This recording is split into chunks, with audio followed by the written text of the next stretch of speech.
Student, मैं सहायक प्राध्यापक पन्ना पांडे, मेकल सूता कॉलेज डिंडोरी।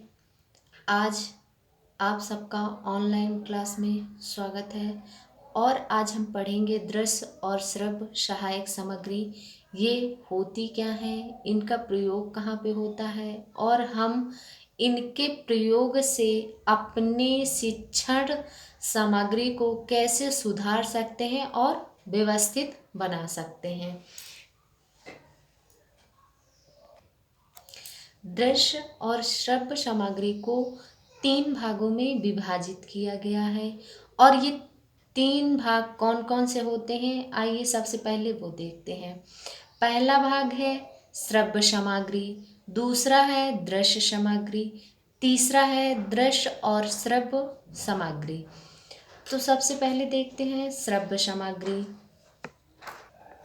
श्रव्य सामग्री वो सामग्रियाँ होती हैं जिनको हम केवल सुन सकते हैं और उनके द्वारा अपने शिक्षण कार्य को व्यवस्थित तथा रुचिपूर्ण बना सकते हैं, उनको कहते हैं हम श्रव्य सामग्री। श्रव्य सामग्री को 3 भागों में बांटा गया है। पहला है रेडियो, दूसरा है ग्रामोफोन, तीसरा है टेप रिकॉर्डर। अब हम देखते हैं रेडियो होते क्या हैं। रेडियो द्वारा हम दूर दूर रहने वाले बालकों को हम एक साथ शिक्षा तथा नवीनतम ज्ञान से अवगत करा सकते हैं और हम एक ही साथ एक ही क्लास में बहुत सारे बच्चों को शिक्षा प्रदान कर सकते हैं, उसको कहते हैं रेडियो। दूसरा पॉइंट है ग्रामोफोन। अब देखते हैं ग्रामोफोन होते क्या हैं। ग्रामोफोन भी रेडियो की तरह ही शिक्षण कार्य में अपना महत्वपूर्ण स्थान रखते हैं। ग्रामोफोन द्वारा बालकों को भाषण, गाने तथा आदि प्रकार की शिक्षा प्रदान की जा सकती है और उसके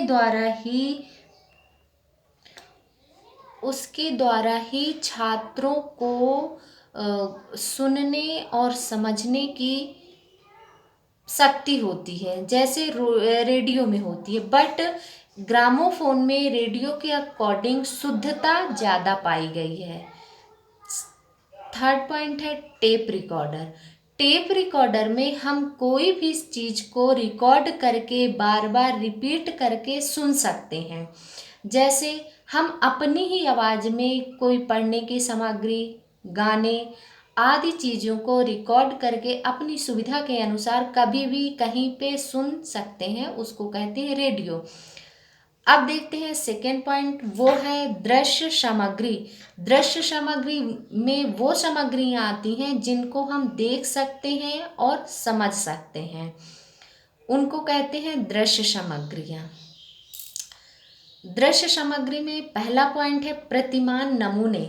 इसमें वो नमूने आते हैं जो रियल में बहुत बड़े होते हैं, बट हम उनको कहीं पे ले जाके प्रेजेंट नहीं कर सकते, पर उनके नमूने बनाकर हम छात्रों को समझा सकते हैं, जैसे एरोप्लेन, ट्रेन, गाड़ी, बस, कोई भी मॉडल आदि चीज़ों को हम छात्रों को नहीं ले जाके समझा सकते, इसलिए हम उनके क्राफ्ट में नमूने बना लेते हैं और छात्रों को जाके वो सारी चीज़ें समझा देते हैं, उनको बोलते हैं प्रतिमान नमूने। सेकेंड पॉइंट है चित्र।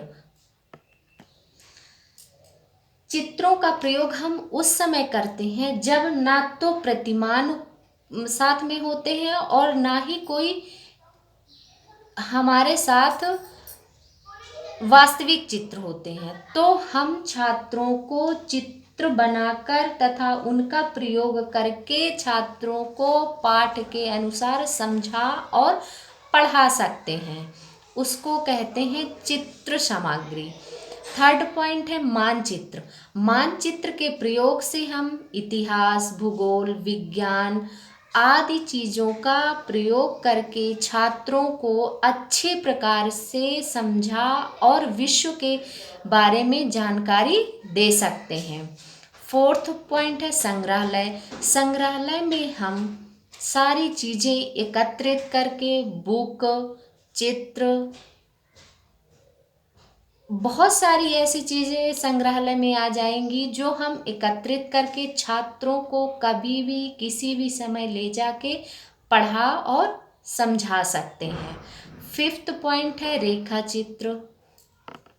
रेखा चित्र उसे कहते हैं जैसे हमें ना तो प्रतिमान, ना तो चित्र, मानचित्र, संग्रहालय, उस समय हमारे पास अगर कुछ नहीं होता तो हम ब्लैक बोर्ड में रेखा चित्र के अनुसार बच्चों को सारी चीज़ें समझा और विस्तार पूर्वक उनका वर्णन कर सकते हैं। सिक्स पॉइंट है चार्ट। चार्ट के द्वारा शिक्षक को शिक्षण कार्य का उद्देश्य प्राप्त करने में बड़ी सहायता मिलती है। चार्ट के प्रयोग से हम भूगोल, इतिहास, अर्थशास्त्र, नागरिक शास्त्र तथा गणित एवं विज्ञान जैसे विषयों को सफलतापूर्वक छात्रों को पढ़ा सकते हैं। सेवेंथ पॉइंट है चित्र विस्तारक यंत्र। चित्र विस्तारक यंत्र से पाठ को अधिक स्पष्ट तथा रोचक बनाने के लिए प्रभावशाली है तथा इसके द्वारा हम छात्रों को सफलतापूर्वक विस्तृत रूप से ज्ञान को प्रदान कर सकते हैं तथा यह यंत्र आधुनिक कठिनाई की वजह से आज के छात्रों को उपलब्ध कराने में थोड़ा सा कठिनाई हो रही है, जबकि यह यंत्र हमारे देश में भी बहुत ज़्यादा उपयोगी है। स्लाइड फिल्म, स्लाइडों के द्वारा ही विभिन्न विषयों की सूक्ष्म बातों को पर्दे पर बड़ा करके दिखाया जा सकता है।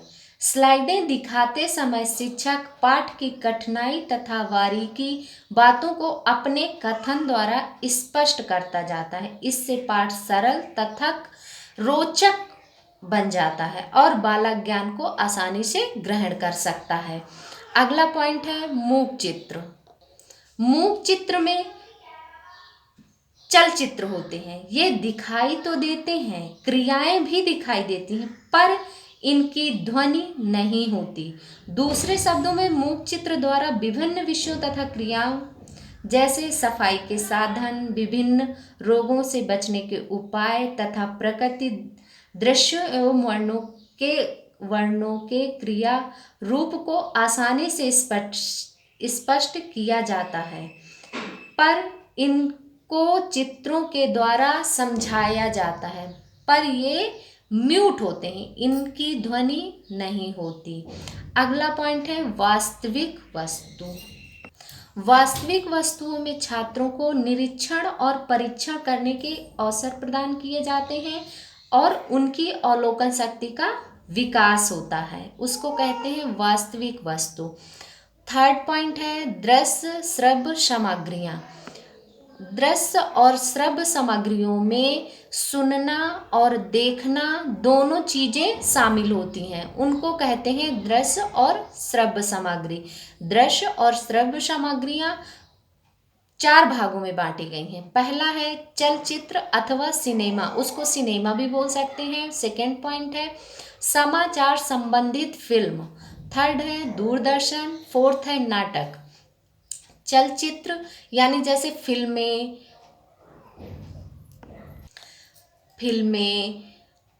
चित्र, कोई भी चीज़ हम देखते हैं उसमें आवाज़ भी होती है और हम उनको देख भी सकते हैं। ये मूक चित्र का बोलना चाहिए लेटेस्ट वर्जन है। जैसे मूक चित्र में सिर्फ हम चित्र देख सकते हैं बट उसमें ध्वनि नहीं होती, और इसमें हम देख भी सकते हैं और ध्वनि भी होती है, उनको बोलते हैं चलचित्र और सिनेमा। क्योंकि ये दृश्य और श्रव्य सामग्रियां हैं तो इसमें हम दृश्य से देख भी सकते हैं और श्रव्य से सुन भी सकते हैं।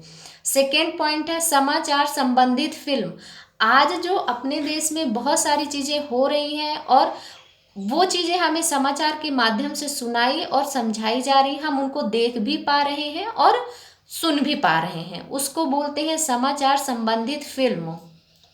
इसके द्वारा छात्रों या बालकों को बहुत सारी चीज़ों से, सामाजिक चीज़ों से अवगत कराया जा सकता है। थर्ड पॉइंट है दूरदर्शन।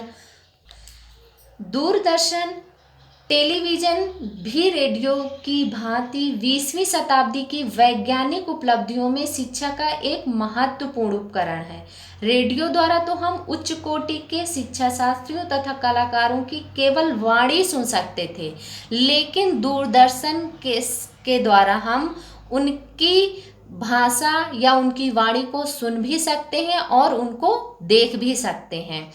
फोर्थ पॉइंट है नाटक। नाटक के द्वारा हम चीज़ों को छात्रों को समझा सकते हैं और उनको प्राचीन काल के शिक्षा जगत से संबंधित भी कर सकते हैं, तथा नाटक को महत्वपूर्ण स्थान भी दिया गया है। और नाटक देखने अथवा सुनने तथा उसमें भाग लेने के लिए छात्रों की इच्छा और उनको सक्रिय रूप से देखने तथा भाग लेने के लिए प्रेरित करता है। तो ये हमारा आज का टॉपिक था, दृश्य और श्रव्य सहायक सामग्री। Thank you. अब नेक्स्ट टॉपिक के साथ हम आपके साथ वापस से उपस्थित होंगे। धन्यवाद।